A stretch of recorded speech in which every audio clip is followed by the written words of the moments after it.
Gracias, María. Gracias por todo y por todo el seguimiento en esta iglesia. Bueno, empezaremos con la enseñanza de hoy día. Estamos en como estamos creo que soy el último de los que hemos venido siguiendo la prédica de la pastora, que es un buen sistema. Cuando da una prédica, la pastora da un tema, una enseñanza, los demás reforzamos sobre eso, ¿no? Y cada uno, digamos, orientando más o menos a diferentes partes, pero estamos viendo ahora justamente cómo pasar esos desiertos. Katia, la anterior vez, su tema fue practicando la libertad. ¿Y cuándo practicamos la libertad? Justamente en los momentos difíciles es donde tenemos que practicar la libertad, porque ahí es donde estamos más convulsionados, ¿no? Así que este tema se llama Ancla para mi alma es tu palabra. Cuando hablo de ancla, ¿qué viene a nuestra mente? Bueno, el ancla es para que un barco en la tormenta o en un lugar, aunque el lugar sea más o menos, siempre hay corriente, entonces el ancla nos afirma. Entonces, sabemos que la palabra es Cristo mismo, ¿no? Porque dice la palabra, o sea, primero era el verbo, o sea, la palabra es Cristo mismo, pero además tenemos su palabra en la Biblia. Entonces, vamos a ver ahora cómo aplicar esa palabra en medio de las tormentas. Siguiente lámina, por favor, querido bebé. Bueno, me he buscado esta gráfica, ¿no? Y yo veo así, que nuestra vida realmente es un viaje, ¿no? Desde que nacemos hasta que nos toca dejar este cuerpo. Y también es una prueba, porque la vida no es como una carrera de 100 metros. Sería bonito tener el objetivo y correr los 100 metros en línea recta, pero realmente la vida es una carrera de vallas. Queramos o no, siempre hay obstáculos. Y a veces en los momentos que estamos más tranquilos, que todo anda bien en la vida, ¡pac!, aparece un obstáculo, un problema que ni siquiera ni lo veíamos venir, y ocurre una turbulencia en nuestro interior. Y esas turbulencias afectan a nuestra alma, a nuestro interior. Entonces pasamos por lugares muy serenos y etapas muy bonitas, porque Dios nos ha dado una vida donde hay mucho que disfrutar, relaciones, hay mucho por conocer, pero también hay tempestades, hay dolor, a veces enfermedades, desgracias, enemistades, y así podemos sumar a esto todavía. Otra laminita, por favor. Bueno, ¿cómo está conformado nuestro ser? Ustedes saben que Dios es un ser, nuestro Dios todopoderoso, amado Dios, el único Dios verdadero, es un ser de relaciones. Por eso Él no quiere religión en nosotros, quiere relación con nosotros. Y la forma en que nuestro Dios está conformado, fíjense que es un sistema de relaciones. Padre, Hijo, Espíritu Santo. Los tres son Dios, pero cada uno es una persona diferente. Y Él nos ha hecho a su imagen y semejanza. Fíjense que nosotros también somos cuerpo, alma y espíritu. Somos tres en uno, pero los tres somos uno mismo. Y la familia también está hecha de esa manera. Ha conformado a su imagen y semejante, padre, madre e hijo. Entonces el número 3, si leen la Biblia, tiene mucho que ver, pero Dios maneja las relaciones así, porque si no, no serían relaciones. Entonces, nuestro cuerpo es que está conectado con el mundo exterior, ¿no? Todo lo que escuchamos, todo lo que miramos, todo lo que hablamos, afecta el ambiente, afecta a nuestra alma. Y nuestra mente, también tres, mente, voluntad y emociones. Entonces, claro, venimos al mundo con una mente prácticamente limpia. Nuestra voluntad no ha sido desarrollada todavía, pero nuestras emociones siempre están. Siempre están ahí nuestras emociones, ¿no? Porque somos seres emocionales, no somos robots. Y el espíritu, que Dios nos ha dado ese espíritu, ¿qué pasa? Normalmente lo tenemos apagado el espíritu. Está ahí, pero normalmente vivimos entre el alma y el cuerpo. Entonces, ponemos al espíritu en último lugar, que es nuestra conexión con Dios. Por favor, próxima lámina, Ebert. Ahora nos vamos a ir al alma. El alma realmente es lo que somos aquí. Te hace consciente, el alma nos hace consciente de que existimos. Le da al cuerpo su animación y su energía. Te hace consciente de tu identidad y el alma trasciende al cuerpo. Una vez que este cuerpo, que es pasajero, muere, nuestra alma sigue viva. Y esa alma tiene que tener un destino, ¿no? O te vas donde dice Dios que nos vas a recibir, casa tenemos en el cielo, o nuestra alma se va al infierno. Entonces, realmente nuestra alma, Dios nos ha conformado, no está diseñada para vivir en soledad, así libre. No tenemos esa capacidad. Necesitamos siempre al Espíritu del Señor, porque Él nos ha hecho de esa manera. Pero si nuestra alma se descarría, nuestra vida se descarría, afectamos a todo el mundo. Entonces, ama a Dios ayudarnos, ama apoyarnos. Es deseoso de eso, de conducir, de que dependamos de Él. Esa palabra dependencia es súper importante, porque eso, como decía María, humildad es realmente decir, yo Señor no puedo sin ti, me rindo delante de ti, pero ayúdame Señor, porque esta circunstancia no la puedo. Hay circunstancias que uno no las puede resolver. Entonces he puesto aquí esta palabrita, el fabricante. ¿Por qué? Porque, digamos, una lavadora, una máquina lavadora. Las primeras máquinas que salieron, que eran así grandes, todo. Viene la máquina lavadora y hay un manual, ¿no es cierto? Un manual de instrucciones. Y normalmente no sabemos cómo se maneja esa máquina. Y si nos metemos a manejar esa máquina sin saber, seguramente vamos a sacarla del propósito y no lo vamos a hacer bien. ¿Quién es el que conoce todo cómo funciona y al último detalle las características, ventajas, defectos de la máquina? ¿Quién es el que conoce? El fabricante. Y así es nuestro Señor. Él nos conoce, sabe hasta dónde podemos llegar, sabe lo que vamos a sufrir, nuestras emociones, las tentaciones. Él es nuestro fabricante, o sea que Él sabe cómo funcionamos. Así que es mejor estar siempre con los ojos en el fabricante. Y aquí dice esta frase en Mateo 16, 26, ¿qué aprovechará al hombre si ganarse todo el mundo y perdiere su alma? ¿O qué recompensa dará el hombre por su alma? Realmente, en el mundo en que vivimos, hay gente que no aprecia realmente su alma. Si nosotros comparáramos nuestra alma con todo el dinero que hay en el mundo, con todos los tesoros que hay en el mundo y en el universo, y pondríamos todo eso junto frente a nosotros, todo el valor de eso no se compara con el valor de tu alma.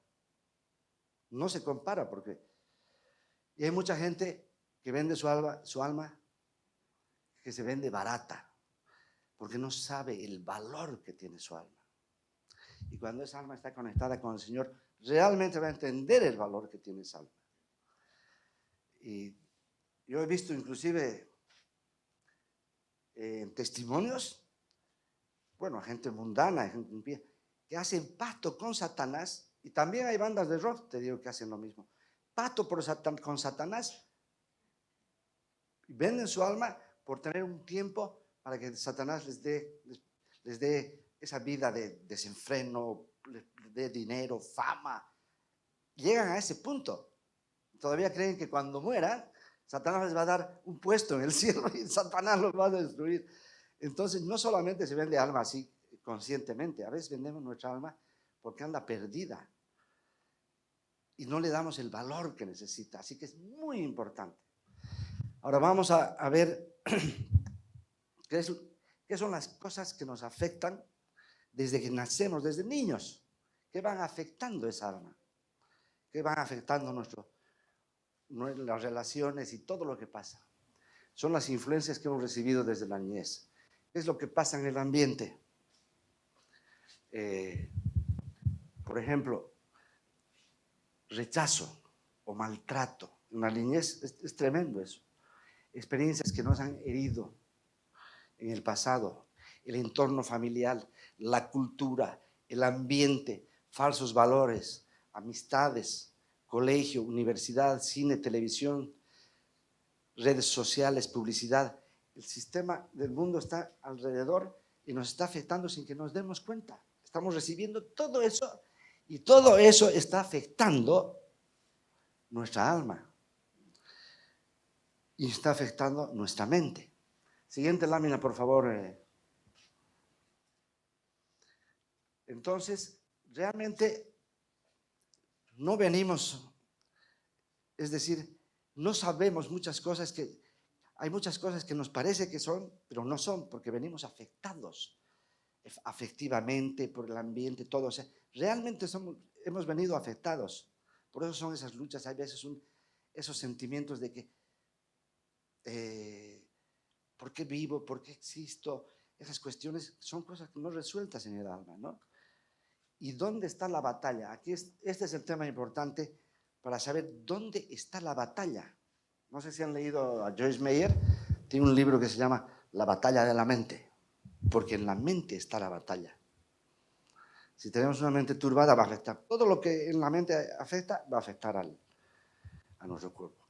Y la mente está íntimamente ligada, por eso he puesto este gráfico, con el corazón. Estudios hay, o sea, estudios, no solamente estudios, sino, se llaman estudios o experimentos, digamos, ¿no? Con personas así, montones de personas. He estado leyendo yo realmente cómo los pensamientos van directamente de la corteza cerebral, lo que afecta a la mente inmediatamente va al corazón. Por eso habla tanto la Biblia de corazón, porque está totalmente ligado. Entonces, tenemos que ir al campo de batalla para ver cómo vamos a enfrentar la batalla. Siguiente lámina, por favor. Está claro, ¿no? Si hay alguien que quiere preguntar, no hay problema. Entonces, con todas estas vivencias, con toda la influencia exterior que hemos tenido, con todas estas circunstancias que nos han pasado, experiencias, como dije, nuestra mente realmente tiene un montón de paradigmas. O sea, los paradigmas son, pues he puesto esto como estructuras, están estructuradas, o sea, nos han formado de esa forma y esas estructuras que tenemos en la mente hay veces que no nos dejan avanzar. Se llaman también patrones de pensamiento. Han escuchado yo cuando era chico, bueno, yo he nacido en Camargo y una propiedad grande de mis bisabuelos y no sé qué. Iba yo al campo y yo era niñito y aparecían los peones y traían fruta, todo. Patroncito, ¿dónde le dejo? ¿Qué quiere patrón? Porque no era patrón. Hasta los narcos le dicen patrón a su jefe, ¿no?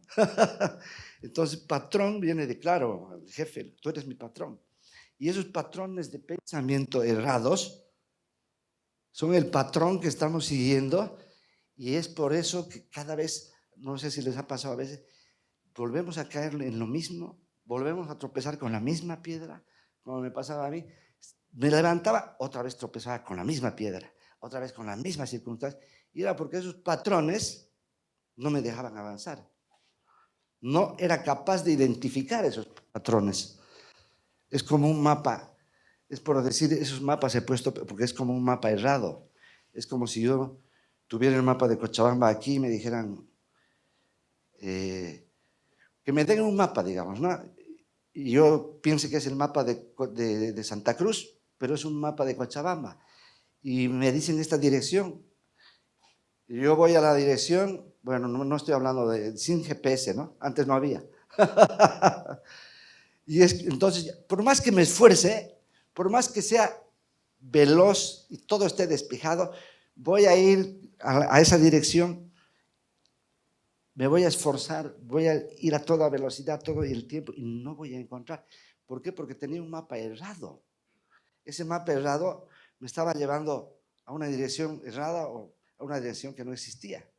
Esos patrones de pensamiento son los que no nos dejan avanzar. Entonces, ¿qué podemos hacer?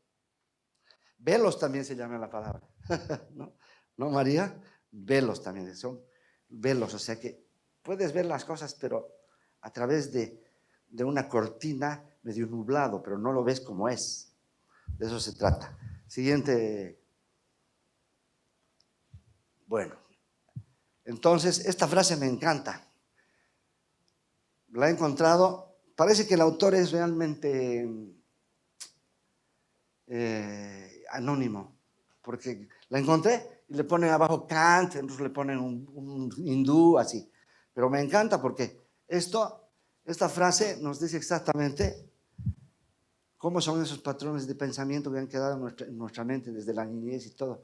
Que no vemos las cosas como son realmente, sino vemos las cosas como somos. ¿Se entiende, no? Desde nuestro corazón, claro, y desde nuestra mente, porque están así como estructuras. Me encantó. Y eso en realidad, ¿qué genera en nosotros? Es una perspectiva egocéntrica. Es decir, estamos mirando solamente a nosotros, como somos así, y no nos permite ver la realidad, no nos permite ver la verdad. Y obviamente, pasarlo al otro está bien. Y y a mí me pasó eso. Es decir, claro, como yo tenía el mapa errado en la mente y no sabía, nunca había, es decir, no me había preocupado nunca. Esa era mi forma de ver las cosas, pensaban que eran así. Y bueno, en un tiempo de mi juventud, cuando mejor me iba, justamente me acuerdo cuando estaba trabajando, me contrataron en Cruz, que es una empresa grande, y yo siempre he sido medio workaholic, o sea, cuando trabajaba era súper enfocado en el trabajo, todo. En ese tiempo no había ni diseñadores gráficos aquí, pero yo tenía mucha habilidad con el dibujo y siempre he tenido una mente súper creativa. Entonces, obviamente, fui creciendo, me contrataron y era el creativo mejor pagado de Bolivia. Todo estaba viento en popa. Y de pronto esos problemas existenciales que vienen ahí, vino una crisis en el 95, algo así, ¿no? Que todo comenzó a caer, las ventas comenzaron a bajar, todo. Ya no me podían pagar lo que me pagaban. Entonces, ahí hice mi agencia. Y de pronto me vino yo le llamo problemas existenciales, que pensé que solo los artistas tenían.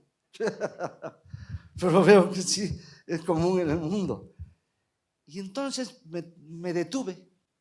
Comencé a tener una visión más corta de todo, más pequeña de las cosas.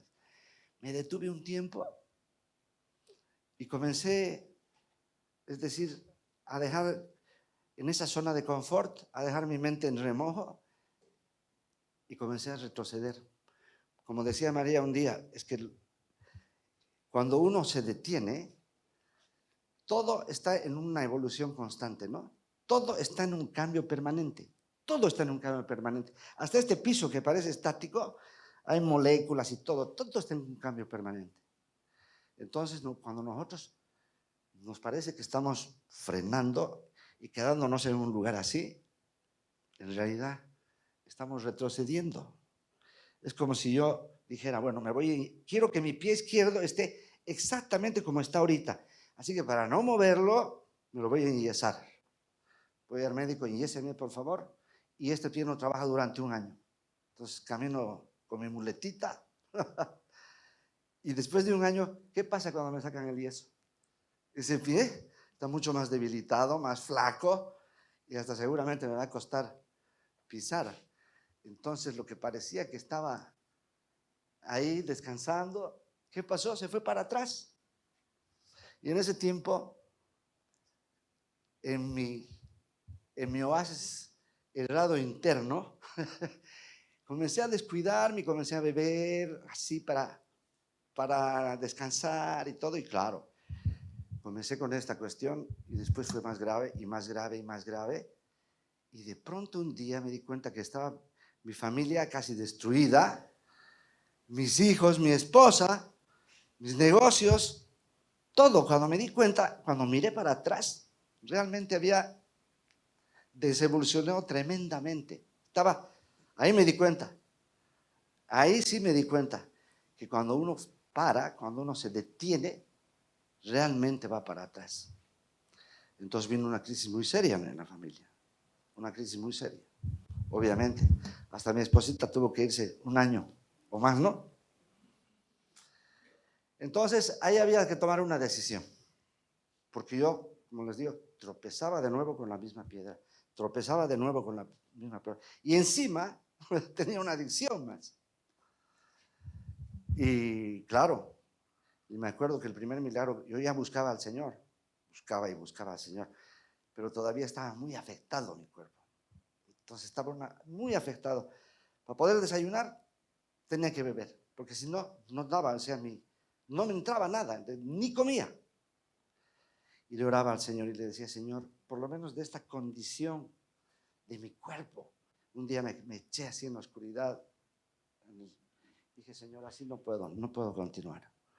Y el Señor me hizo, mi primer milagro fue ahí, echado así antes de dormir, como un escáner así, sentí como un escáner, exactamente así, como si un rayo de calor pasara desde mi mente, así por mi cerebro, primero mi cerebro limpiado, por mi rostro, por mi cuello, mi pecho, qué libertad, todito mi cuerpo, así hasta mis dedos de los pies. Y me desperté al día siguiente sin temblor, sin ansiedad, perfecto estaba. Sí, gracias Señor, me tiene un desayunango, todo bien. Pasó un poquito de tiempo y volví otra vez a caer. ¿Por qué puede pasar esto? Después de ver una cosa así, porque mi mente no estaba cambiada. Todavía mi mente no ha sido transformada. Seguían todavía esos paradigmas ahí. Seguía esa vieja forma de pensar, que en realidad lo que le lleva a eso, lo que nos lleva a eso, es en realidad todos esos defectos de carácter, esas cosas que tenemos ahí, esas son los que... La bebida solamente es una salida, pero el problema no es la bebida, es lo que estaba adentro, ¿entienden? Entonces ahí tomé una decisión.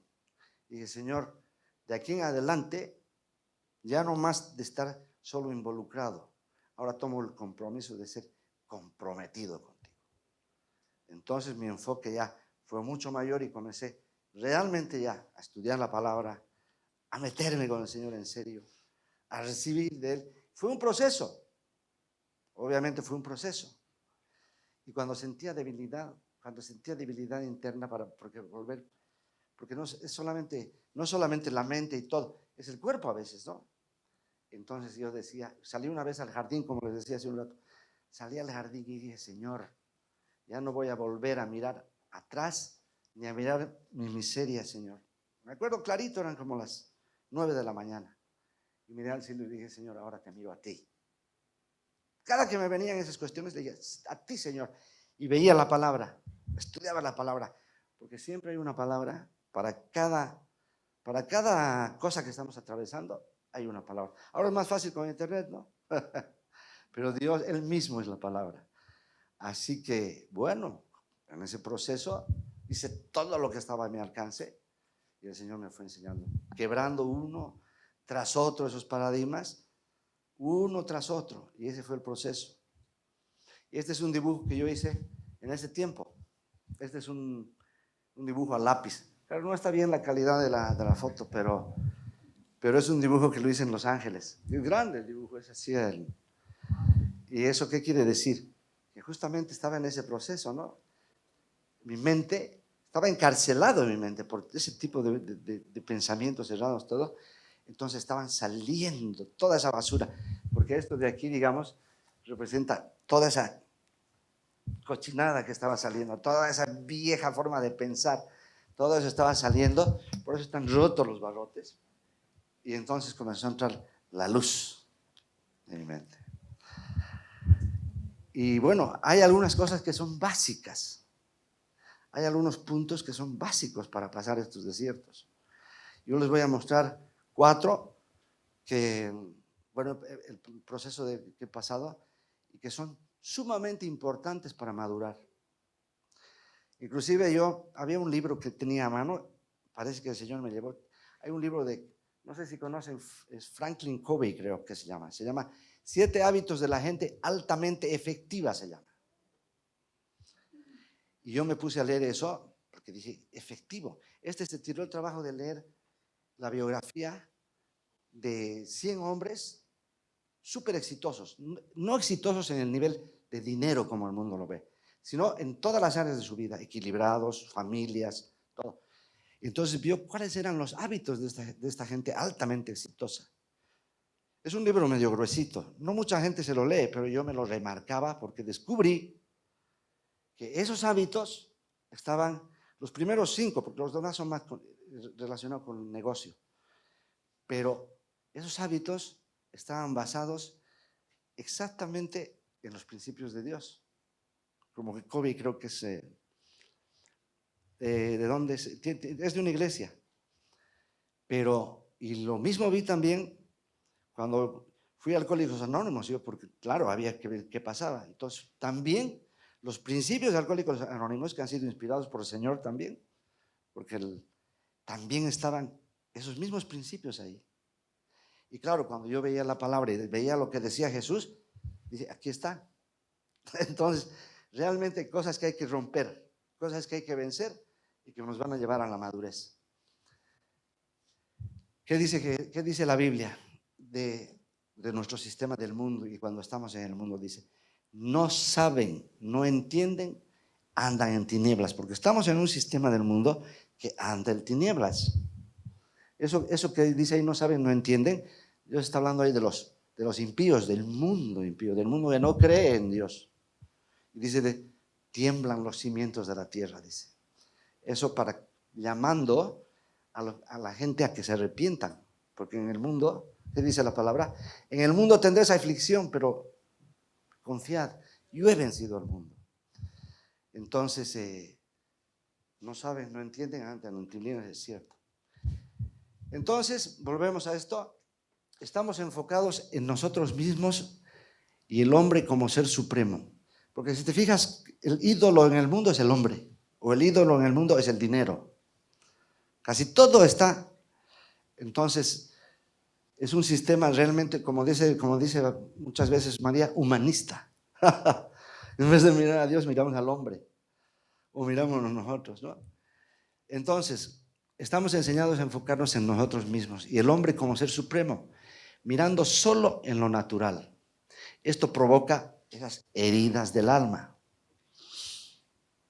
Queremos eliminarlas, pero no sabemos cómo.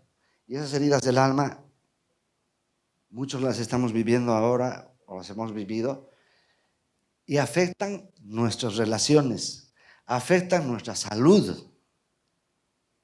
Fíjense, afectan nuestra calidad de vida, afectan nuestro presente y afectan nuestro propósito. Es tan importante que afectan tu propósito en la vida, el propósito de Dios, tu destino. Entonces, bueno, esta gráfica la hice así, todo lo que normalmente se siente cuando estamos. ¿Vieron que Jacqueline cuando predicó? ¿Qué hizo ella cuando tuvo ese cáncer? ¿Qué hizo ella ante la circunstancia? Cuando ha dado aquí ella su prédica y su experiencia. Lo primero que hizo, apartarse de toda distracción y enfocarse en el Señor. Y pasar el tiempo en el Señor, declarando su palabra, creyéndole al Señor, mirando arriba. Y al final, ¿cuál fue un diagnóstico? Es como que lo hubieran operado en mano. El cáncer no había. Pero claro, había un cáncer, una cirugía preventiva y la hizo, pero cuando vieron que no había, dijeron, bueno, prácticamente en vano la han operado. Y ocurre así porque tenemos mentes que están en lo natural. Hay que salir de eso a lo sobrenatural que es nuestro Señor. Incluso nos puede pasar sabiendo. A mí me pasó una vez, les pongo un ejemplo nomás, cómo es, porque el afán y la ansiedad a veces nos sacan del camino. O sea, tenemos una vida a veces muy afanosa, todo, y nos olvidamos. Yo me acuerdo una vez de un milagro que el Señor me hizo, así instantáneo también. Mi madre estaba muy enferma. Eso pasó hace unos 8 años, ¿no? O 10 creo. Bueno, ella estaba muy enferma, le vino una broncopulmonía por no cuidarse bien de estas, creo que le vino esta cuestión de la, ¿cómo se llama lo que está ahora de moda, de la enfermedad? Influenza. Y no me avisaba, y bueno, cuando yo la recogía estaba pues en las últimas, así que la llevé a la clínica, tenía su seguro, pero ya estaba delicadita mi madre. Y bueno, el médico me dijo, sí, se va a sanar. Yo oraba para que se sane, pero ella no quería comer para nada. Y a mí me decía, Mauricio, tú dame. Yo le tenía que dar en la boquita, me echaba con ella, oraba con ella, y todo el día así, y trabajaba durísimo. Realmente esos días dormía 3 o 4 horas porque tenía que viajar. Ya me estaba esperando Katia en Los Ángeles con mi hija, y de ahí teníamos que ir a otro lado. Y la cosa es que de estar con ella todo el tiempo, y como ella tenía broncopulmonía, yo también dormía muy poco, yo también me afecté, es decir, me contagié de eso. Pero yo seguía mi rutina, no tenía tiempo, tenía que hacer una cosa a otra. Y mi madre, finalmente, el médico me dijo, sí, está sana su madre, pero cómprele un agarradorcito para que camine. Y en lo que ella se paró, mi madre murió porque el esfuerzo de levantarse, estaba tan débil, ya estaba sana, pero eso ya. Entonces tuve que pasar ese proceso más ahí justo antes de viajar. Y me agarró, vino mi hermano, obviamente, la vimos los dos. Entonces, bueno, terminó todo este afán. Yo a mi madre, sí, antes de morir le hablé pues del Señor. Le dije, tenía ella en su corazón un pequeño rencor contra sus padres. Así que dijo, nada, vas a perdonar a todos aquí. Porque ella iba, lloraba, pues no, pero medio religiosamente todo, pero... Así que yo sé que está con el Señor, y bueno, vivió 87. Hasta los 87 vivió bien. Caminaba la viejinha de aquí para allá. La cosa es que, bueno, yo estaba con esta peste, y encima antes de viajar me dormí con aire acondicionado y me estaba afectado, me estaba doliendo la cabeza, me dolía aquí. Comencé a tomar pastillas y pastillas y pastillas. Tomaba esos antigripales, lo que me venía lo tomaba. Y después me fui al avión, y en el avión justo aire. No estaba en primera clase, así que no había ni frazadita, y me fui con una camisita gruesa, temblaba. Así que llegué a Los Ángeles, y encima estamos yendo a la nieve. Ese era el plan. A las montañas allá, en una cabaña. Encima yo con él. Y la verdad es que yo estaba así. No, por mí no iba, porque apenas tenía fuerza. Y me comenzaba a doler la cabeza, y me dolía aquí también. Entonces, bueno, vamos a las montañas, unas chamarrangas, así todo. Y el primer día no me sentía bien. Jugaban ping-pong en la noche, yo apenas estaba así. Y desperté en la mañana con un dolor ya, pero insoportable. Ya estaba tomando ese día, mi hija me dio 4 pastillas más. Así era un bollo, como 8 pastillas en la mañana. ¿Verdad? Tomaba. Y nada. Y resulta que en la noche apenas dormí, y con ese frío, y me desperté en la mañana a las 7 de la mañana era. Un dolor insoportable ya desde mi cabeza hasta aquí era el dolor. Insoportable. Y dije, hijita, estoy con un dolor muy fuerte. Lo mando a Mateo. Anda Mateo en el auto a buscar por ahí en Pueblito, ¿no? Tylenol, así. Y en ese momento dije, ¿qué estoy haciendo yo, Señor? Soy un hijo tuyo y estoy confiando más en estas pastillas, confiando más que en ti y confiando más que en tu palabra. Así que agarré todo el bollo de pastillas, me abrí mi Biblia así, busqué. Aquí está tu promesa, Señor amado, donde dice que por tus llagas soy sanado. Así me preparé bien antes de salir al frío, y dice que tu palabra es medicina. Así que me salí con todo el bollo de medicinas y con mi Biblia. Me salí afuera, frío así, pero bonito el paisaje, así como bosque. Así que puse la Biblia encima. Dije, Señor, renuncio a todas estas pastillas que estoy tomando, Señor, porque yo te creo. A un basurerito, todo lo tiré. Así que no voy a tomar una sola pastilla más. Aquí está tu palabra, Señor, y yo te creo. te creo, por tus llagas soy sanado en este momento. Dice tu palabra, que es medicina para mi cuerpo. Y renuncié a las pastillas, me seguía doliendo todavía un rato, pero solo dije, gracias Señor, gracias Señor.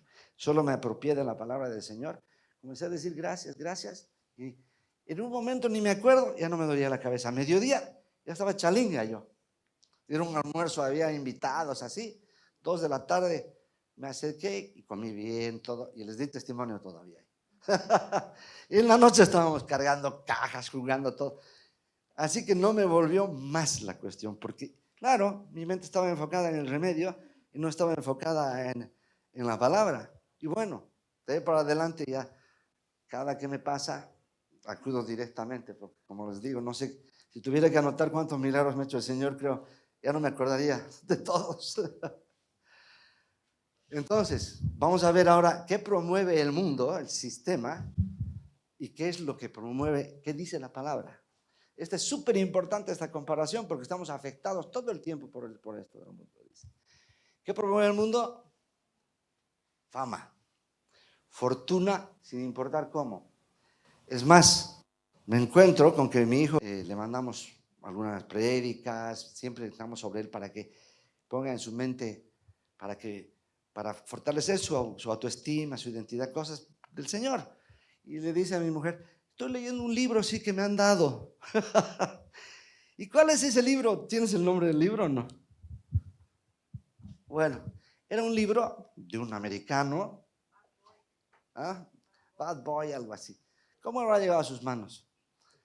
La cosa es que era un libro de un americano, además un libro que está corriendo ahí por los jóvenes, que habla de no importa, que ves cómo tienes que reprimir, hacerte como ciego ante las cosas, que no importa cuál sea el fin, cuáles sean los medios, pero estoy hablando del ámbito empresarial. ¿Cómo crecer? No importa pisar al de abajo, no importa pisar, pero tú eres el que tienes que seguir y crecer y crecer. Ese es el tema del libro. O sea, imagínate cómo todo lo contrario de lo que nosotros queremos enseñar. Entonces, no importa, ¿no? No importa cómo llegue arriba, la cosa es la punta. Y después cuando llegue el hombre a la punta, se va a dar cuenta que estaba bajo la carrera, con la escalera equivocada, en la pared equivocada. O sea, con la escalera en la pared equivocada. Porque eso es, el sistema del mundo siempre está en esto. Fíjense, pongo estos ejemplos, por ejemplo. Y una de las cosas que más el mundo idolatra, obviamente, es el dinero. No digo que el dinero está mal. Como dice Joseph Prince, el dinero es un excelente esclavo, pero es un pésimo amo. Es un amo, hay una palabra más fuerte que pésimo. Tirano, esa es la palabra. Fíjense, por ejemplo, esta cantante, ¿cómo se llama? Whitney Houston, creo, ¿no? Hermosa. Sus canciones, ¿han visto la película El guardaespaldas? Qué hermosa canción, realmente cómo llega al alma y al corazón, ¿no? Y esta mujer, claro, tenía problemas internos del alma, teniendo fama, teniendo dinero, además era bella todavía. ¿Y qué pasó en esos vaivenes del alma existenciales? Comenzó con las drogas, todo, y terminó, no sé si muerta por las drogas o suicidándose, súper temprano en su vida, con su propósito quebrado, porque estaba con todo eso sin resolver. Este es Robin Williams. Robin Williams, ¿eso? Excelente, de los actores que más me gustan a mí. Además, un súper tipo, buena persona, pero él luchaba constantemente con depresión. Y la depresión es una herida directa del alma. Tenía una depresión severa. Tenía una buena mujer, casa, fama, era bien visto además el hombre, un súper actor. Y ese hueco interno que tenía, esa depresión, ese vacío, que si no es llenado por Dios, ¿quién lo llena? Terminó suicidándose. Y tú sabes que nuestras vidas le pertenecen al Señor. Cuando nos suicidamos, estamos diciendo, no, esta vida es mía. Yo he visto testimonios de gente que se suicidó, claro, volvieron a la vida porque en el quirófano, que directo al infierno. Y cuando vuelven ya se hacen pues cristianos, porque se entiende. Miren, por ejemplo, a Michael son el final, 52 años o 55. Murió pidiendo su droguita, el pobre, porque es afectados por todo ese sistema. En realidad son como víctimas del sistema por esa alma. Este hombre, el famoso Mike Tyson, ¿ah? No podía mantener una sola relación con sus esposas porque las pegaba, un hombre totalmente...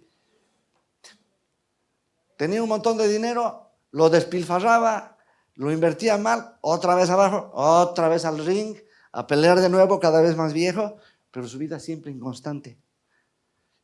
Entonces, y bueno, ahí está el patrón que le decían los narcos. Como les decía, ¿de qué te sirve el dinero, todo el dinero del mundo, si pierdes tu alma? Y han visto la vida de los narcos y de la mafia, ¿cómo es? Entran a la mafia por dinero y esa es su familia. Y no importa. Y todo lo que hacen es matar por dinero. Estaba viendo hoy día, esta mañana tempranito, el índice de muertes por homicidio. Es 4 veces más que el índice de muertes por las guerras que hay. O sea, por los conflictos armados en el mundo. Y la mayoría son por dinero. Así que bueno, ¿qué dice la Biblia? Mientras el mundo promueve esto, la Biblia dice esto. La bendición de Jehová es la que enriquece y no añade tristeza con ello. Que es muy diferente a ser rico, pero que esa riqueza te traiga dolores, tristeza, pérdidas y todo eso, ¿no? O sea que no está en contra de que seas bendecido, pero no te trae tristeza con ello. ¿Qué dice la Biblia? Dice, amado, yo deseo que tú seas prosperado en todas las cosas. Así como prospera, ¿qué? Tu alma. Hay veces cuando tu alma no prospera, y seguramente antes me hubiera pasado lo mismo a mí, que puedes ganarte la lotería $1 millón, y si no estás con tu alma prosperada, eso puede ser más bien prejuicio para ti. He visto hay casos de gente que ha ganado la lotería, han terminado después de un año sin un peso y encima con deudas en el banco. Como tenían plata, los bancos le daban deudas. Así que a pagar créditos todavía. Bueno, ¿qué promueve el mundo? Acumulemos más, obtengamos más, consumamos más. El fin justifica los medios, mente sentada en uno mismo. Ya les hablé de eso, ¿no? ¿Qué dice Jesucristo? Dad y se os dará. Medida buena, apretada, remecida y rebosando, darán en vuestro regazo, porque con la misma medida con que medís se volverán a medir. Entonces, esto que dice Jesús realmente nos saca de ser egocéntricos, ¿no? Porque así funciona el sistema del Señor. Tú das y te dan. Siempre el Señor se enfoca. Muy bien, hijo, te voy a dar, pero das. Porque es un sistema de siembra y cosecha. Siempre pensando en los demás, no solo pensando en ti mismo. Es muy importante esto. Esto rompe todos esos esquemas de avaricia, todos esos esquemas de mío, mío, mío para mí. Realmente ayuda. Por ejemplo, el diezmo, como yo lo veo realmente es bendición del Señor. Yo lo doy con alegría porque sé que de Él viene. Y rompe esas estructuras de avaricia y de retener así, porque Él es mi fuente de provisión. ¿Qué más? Aquí, ¿qué promueve el sistema del mundo? Ver para creer. Si no lo veo, no lo creo. ¿Y qué dice el Señor? Dice, de cierto os digo que el que en mí cree, las obras que yo hago, Él las hará, y también aún mayores, porque yo voy al Padre. Y eso yo lo he visto en mi vida, porque ahí dice, la mente que le cree en Dios, sanidad, finanzas, milagros, porque en Él creo. Entonces, el mundo es totalmente lo contrario de lo que dice el Señor. Dice, ver para creer, y dice, el que en mí cree, las obras que yo hago, o sea, Él nos está dando potestad el Señor. La siguiente, la venita. Aquí, ¿qué promueve el mundo? Ojo por ojo, diente por diente. Esa es una de las cosas que más se promueve en el mundo. La primera, cuando yo era niño, me encantaba ir a ver esas películas, pues, y todos han debido ver, los que son de mi generación, las de cowboys, ¿no? Las de western, Miércoles la venganza, si iban, mataban. Y yo cuando era, desde chiquito dibujaba yo, desde niño dibujaba. Mi primera revista que hice, creo que era de 16 páginas, era La venganza, así un niño que vienen y le matan a toda la familia y el niño los mira con venganza y entonces cuando sea grande voy a... Todo era en venganza porque ese es el sistema que nos enseñan a vengarse. Y es todo lo contrario, todo lo contrario. Te ofenden, entonces lo insultas también. Eso es ojo por ojo, diente por diente. Te pasa algo, a vengarse. Todo lo contrario es lo que dice Jesucristo porque sabe que esto nos conviene. Hagan bien a los que aborrecen. Y te la pone más alta la vara, ¿no? Mucho más alta. Bendigan a los que os maldicen. O sea, ¿cómo voy a bendecir a ese que me está maldiciendo? Bueno, ese es el cambio de mente que necesitas. Y oren por los que los calumnian. Yo les digo una cosa por experiencia propia, porque esto que les estoy contando no me lo estoy inventando. Cuando hacen esto, en las situaciones así, realmente el Señor los bendice, porque Él supera toda nuestra expectativa, supera mucho más de lo que podemos imaginar y de lo que podemos creer. Amados, nunca se vengan ustedes mismos, sino dar lugar a la ira de Dios, porque escrito está: mía es la venganza, yo pagaré, dice el Señor. Y esto me ha pasado y lo he puesto en práctica. Les voy a contar un ejemplo que ya les conté a los jóvenes y en el grupo de varones también. Un ejemplo cortito, pero para ver que es así.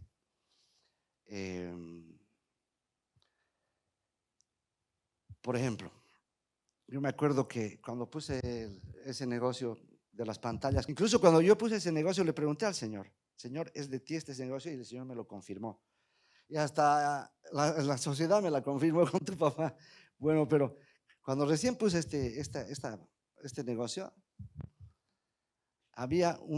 antes de ponerlo, había una persona del grupo mercantil que necesitaba ese lugar, pero había una persona que se oponía. Y era un gaucho famoso por ser un tipo así, medio, ese tipo de gaucho porteño, le dice, ¿no? Oye, ¿cómo estás? ¿Qué te pasa? Es lo típico porteño, ¿no? Así, que a todos los mira así para abajo, y lo tenía ese gaucho que se oponía y se oponía. Y no podía lograrlo, pese a que el Señor me dijo sí. Entonces dije, no, Señor, vamos a hacer lo siguiente.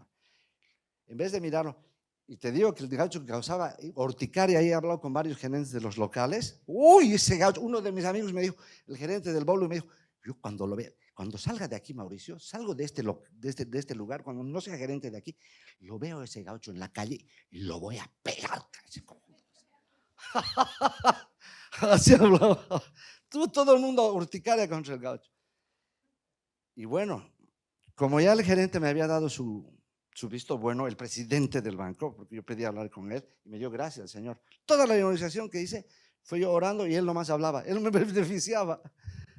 Entonces, de ahí yo tenía que poner pues la pantalla en el techo porque el gaucho decía que la fachada, que no sé qué, tuve que hacerme yo de arquitecto y poner así una fachada más arriba, lejos iba a quedar. Yo la quería más abajo. Y dije, no, este gaucho, y el que se ponía era el gaucho. Comencé a orar por el gaucho. Y bueno, ¿por qué me voy a ofender? Comencé a orar por él y lo bendigo, Señor, en tu nombre. Y cuando comencé a bendecirlo, cuando comencé a orar por él, comencé a notar que él realmente, este gaucho, lo que tenía es una fachada solamente. Porque él se ponía así delante de la gente, pero cuando estaba delante de los jefes, porque yo lo he visto sentado ahí, mi primo hermano es uno de sus jefes, cuando estaba delante de los jefes, así era pues un pimpollo. Así se iban los jefes. Me salía otra vez. Así que yo ya decía, este hombre tiene carencias internas, claro, tenía problemas de identidad. Él era así su estructura de afuera porque tenía mucha carencia interna, o sea, realmente tenía. Entonces yo cuando hablaba con él, lo miraba así transparente, así, sin hacerme problema, lo miraba adentro. Y finalmente íbamos a poner la pantalla de arriba, que era muy lejos y todo. Mauricio, voy a estar aquí a mediodía, ¿puedes venir un ratito a la 1? Claro que sí. Entonces me voy volando a mi casa, estaba lejos, hago mi montaje para bajar la pantalla hasta un poquito la bajé, hago mi impresión, lo pongo en una carpetita, llego a las brisas, traca la salón de, no había todavía el edificio del Banco Mercantil. Llego, entro al salón de reuniones, la cosa es que abro mi carpetita, todo humilde, ¿no? Quisiera que esta pantalla la boja no sube. Dame eso, me dice. Agarra, la cierra mi carpeta y la pasa al gaucho. Y dice, ¿puedo rayar aquí? Sí, raye nomás, raye. Charlábamos así, agarra la carpetita, se la vuelve a pasar. Y mira Mauricio, así la abre. ¡Pac! Y cuando veo, el gaucho había dibujado la pantalla justo donde está ahorita, porque ahí estaba el logo de las brisas.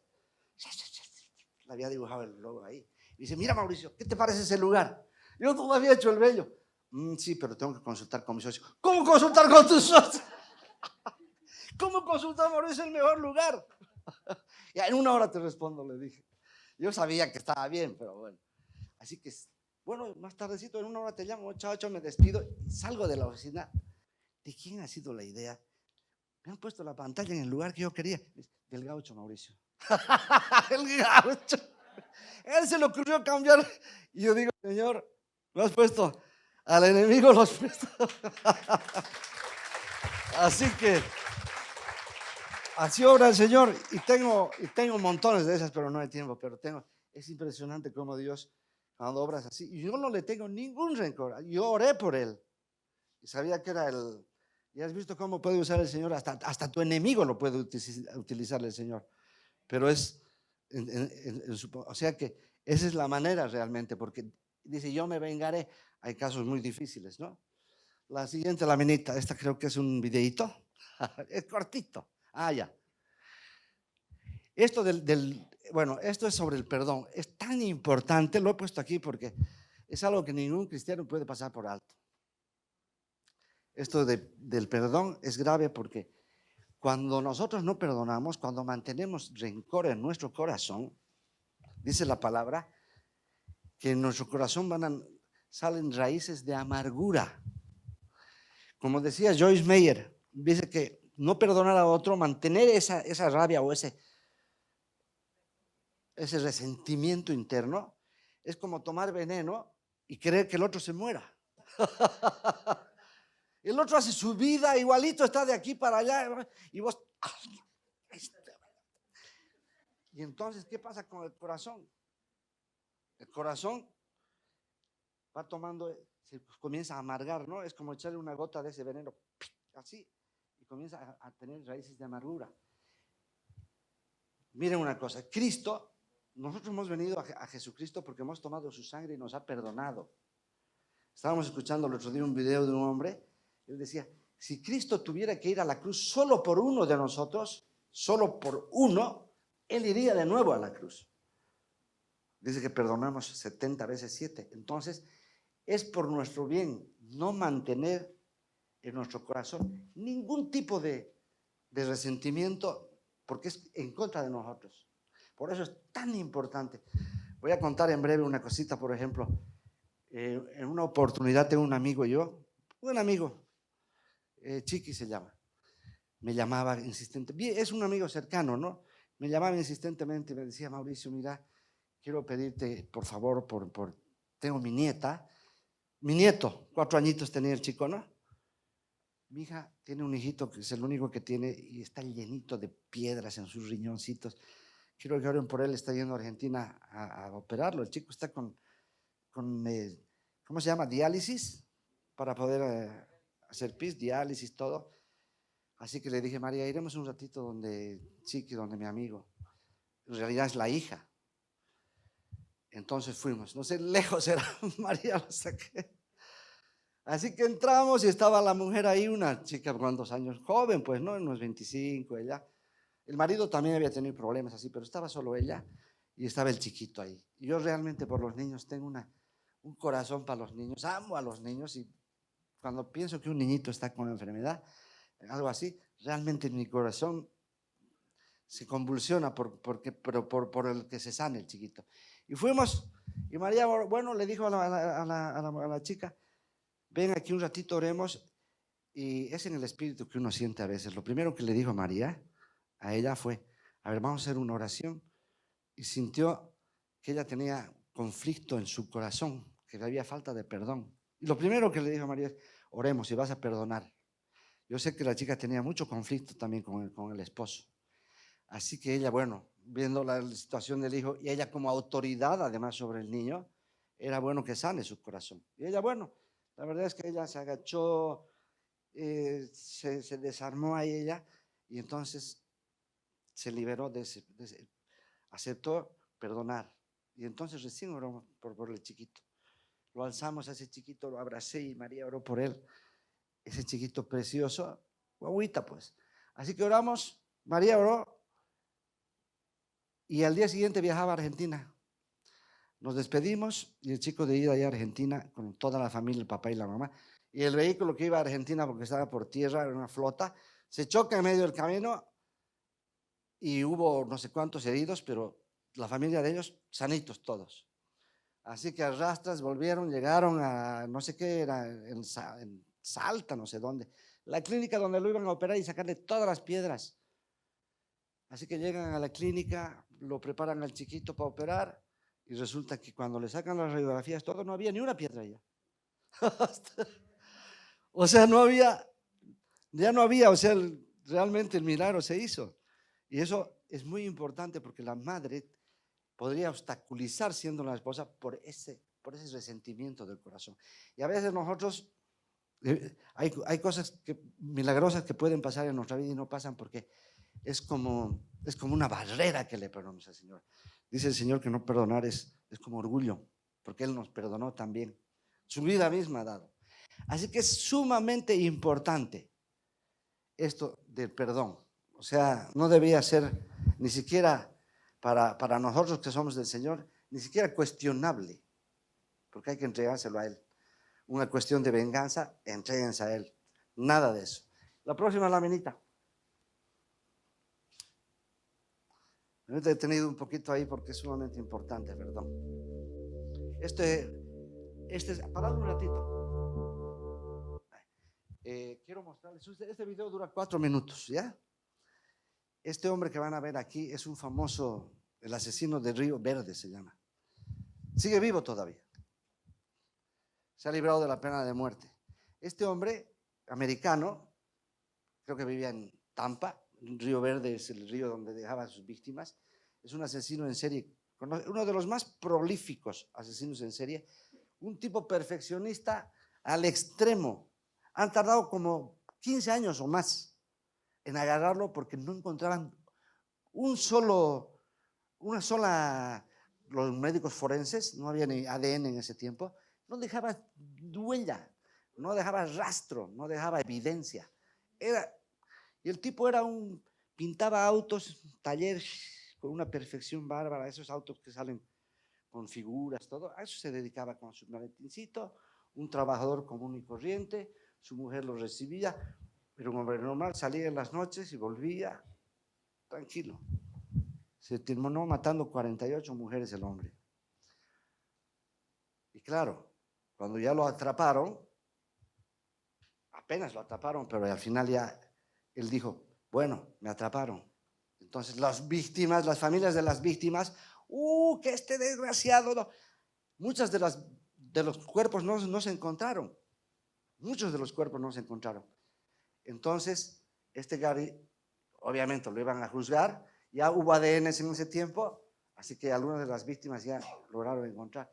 Entonces, hay muchas familias que quieren saber dónde está el cuerpo de sus hijas. La mayoría eran prostitutas, creo que todas.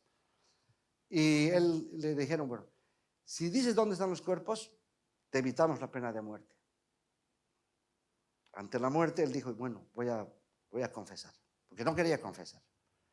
Entonces, claro, cuando confesaba, lo pusieron al frente allá, a los padres de las víctimas, que las habían encontrado ya, y él ahí. Y quiero que vean a este hombre, lo frío, cómo el odio de las familias, todo cómo lo acusaban al pobre hombre, y solo uno de los que estaban ahí, solo uno, le cambió totalmente la película a él. Vean, dura 4 minutitos. A ver, Gary.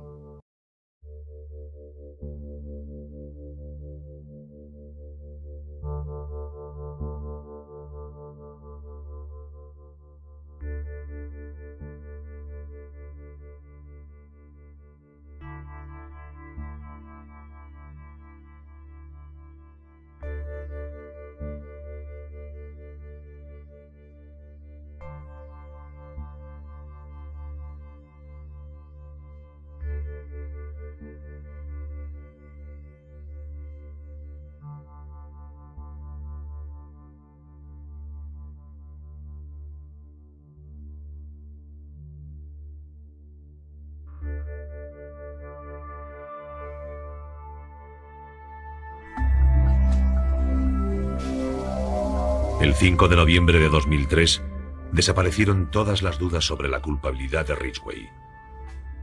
Se declaró culpable del asesinato de 48 mujeres. Había hecho un trato para colaborar en la investigación y les proporcionó más información sobre las víctimas y los lugares en donde estaban los restos. Haciendo eso, se libró del juicio y de una posible condena a muerte. Señor Ridgway, ¿cómo se declara por el primer cargo de homicidio en primer grado de Wendy Lee Coffin? Culpable. Señor Ridgway, ¿cómo se declara por el segundo cargo de homicidio en primer grado de... Culpable. Culpable. Culpable. Es como si no tuviese ningún tipo de remordimiento por lo que había hecho. Había matado a tanta gente que ni se acordaba de quiénes eran. Me parecía imposible que alguien pudiese matar a toda esa gente y no se acordase de ellos. También les pareció imposible a los familiares indignados de las víctimas que hablaron en el tribunal cuando fue condenado a cadena perpetua sin libertad condicional el 18 de diciembre de 2003. Has dicho que el recuerdo de las mujeres que te has llevado se ha desvanecido, pero el nuestro no. Dices que ellas no significaban nada para ti, pero lo eran todo para nosotros. Era una madre, una esposa y una hermana, y la echamos de menos. Gary Ridgway se quedó allí sentado con cara de piedra mientras los familiares de las víctimas lo maldecían e insultaban. Es un animal. Le deseo una muerte lenta, dolorosa y cruel. Va a ir al infierno porque es un demonio. Poco después se derrumbó la fachada de frialdad cuando el padre de una de las víctimas lo sorprendió con una dosis de humanidad. Señor Ridgway, aquí hay gente que le odia. Yo no soy uno de ellos.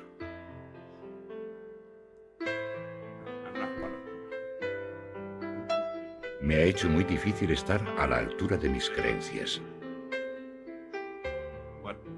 Y lo que Dios me dice que tengo que hacer es perdonar. Está perdonado, Señor.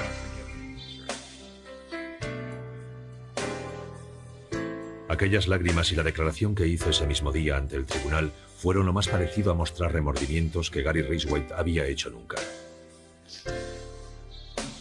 Siento haber matado a esas mujeres. Tenían toda la vida por delante.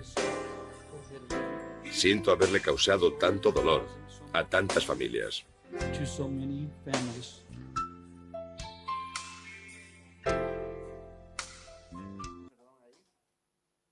De dos lados, ¿no? Porque este Ridgway, mientras le hablaban, mientras lo acusaban y le odiaban, todos le hablaban, seguía como una piedra. Y cuando este hombre, fíjense, es el padre de una de las chicas que ha matado.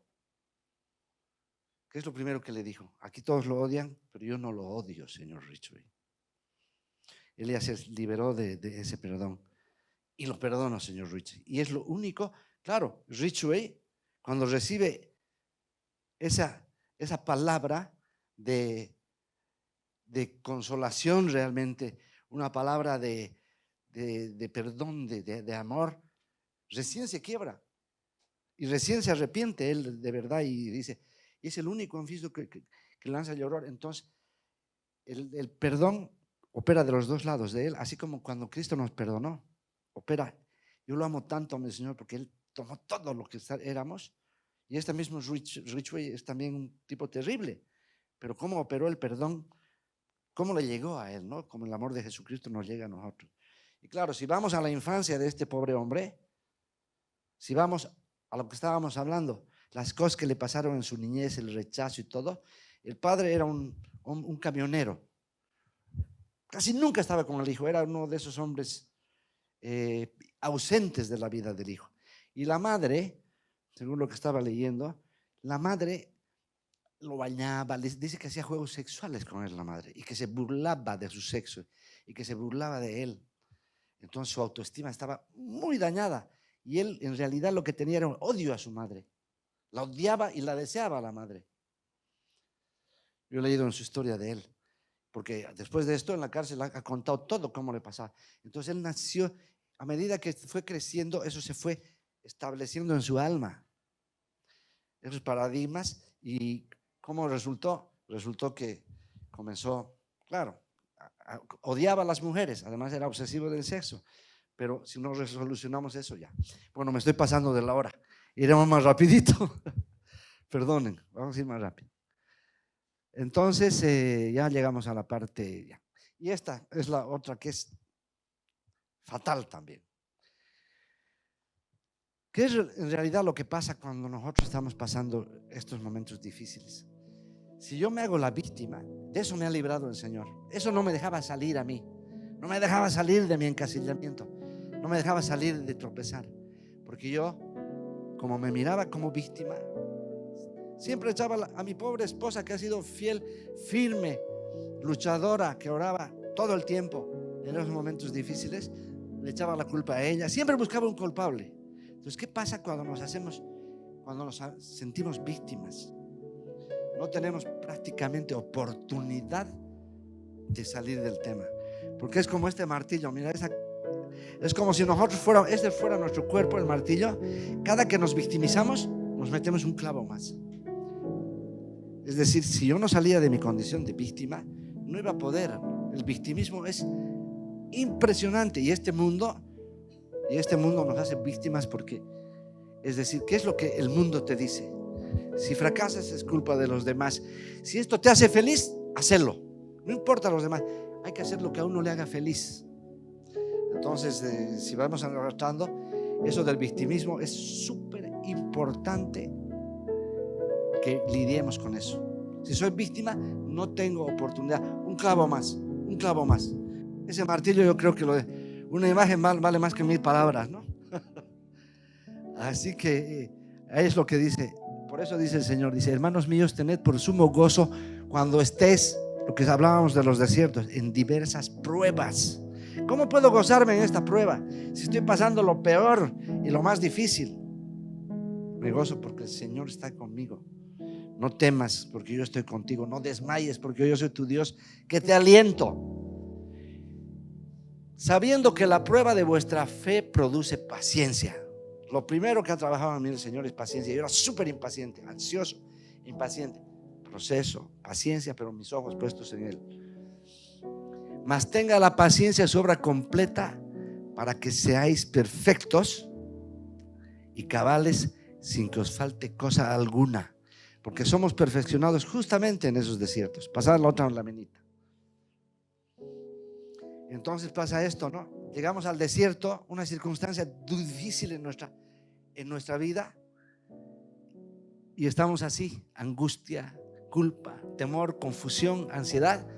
Y la pregunta es, esa frase es por ejemplo del rey David, y la pregunta es: ¿por qué te abates, alma mía, dentro de mí? Ahora vamos a ver cómo hay que obrar en ese caso. Bueno, esta es una lámina de un desierto, como ya hemos visto en estas. Katia se llamaba Practicando la Libertad, ¿no? Se llamaba su tema de Katia. Y es justamente ahí en los desiertos, es que yo pienso que es donde más se nos sacude, pero es donde es la oportunidad. Para Dios, crisis es oportunidad, como les digo a los jóvenes. ¿Por qué le encantan las crisis? ¿Por qué le gustan las crisis a Dios? Como decía Miles Monroe, el famoso predicador. A Dios le encantan las crisis, porque en las crisis es donde puede ayudarte y donde puedes ver milagros. Si nosotros somos los autosuficientes y todo así, nada, no vas a ver. Y en esas crisis es donde somos formados, más bien cuando estamos. Entonces, ¿cuán grande es el desierto que tenemos? Si nos comparamos con otros, siempre decimos: ay, mi desierto es tremendo, es que lo que yo estoy viviendo, no, nadie lo está pasando igual, ¿no? Seguramente si nos comparamos con otros, hay desiertos mucho más graves. Hay otros menos graves, pero no puedo. Aquí es donde tiene que venir la fe. ¿Por qué dice Dios? Sin fe es imposible agradar a Dios, porque si no tenemos fe, vamos a pensar que nuestro desierto es más grande que Dios. ¿Hay algún lugar en la palabra, en la Biblia, que diga que hay algo que Dios no pueda solucionar? Que tu desierto, que tu problema es más grande que Dios. Entonces, el que diga que su desierto es más grande que Dios no lo ha entendido o no tiene la fe suficiente. Por eso Dios nos dice: bástate mi gracia, pues mi poder se perfecciona en tu debilidad. Por eso dice: cuando soy débil soy fuerte, decía Pablo, ¿no? Cuando viene todo esto, cuando estoy perseguido, ahí soy fuerte, pero en Él, en Cristo. Próxima laminita, por favor.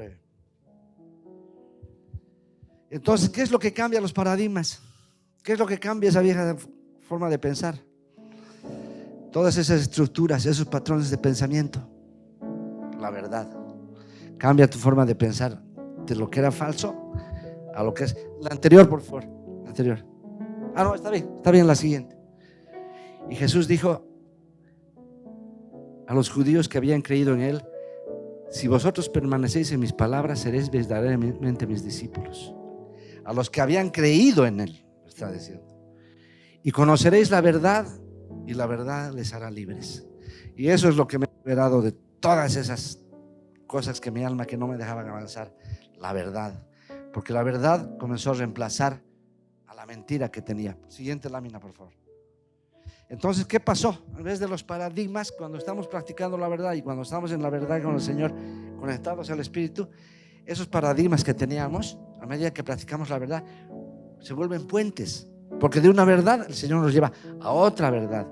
De una verdad nos lleva a otra verdad. O sea que pasamos de los paradigmas, pasamos a los puentes más bien, a un crecimiento. Otra lámina. Ahorita termino, perdón, 10 minutitos.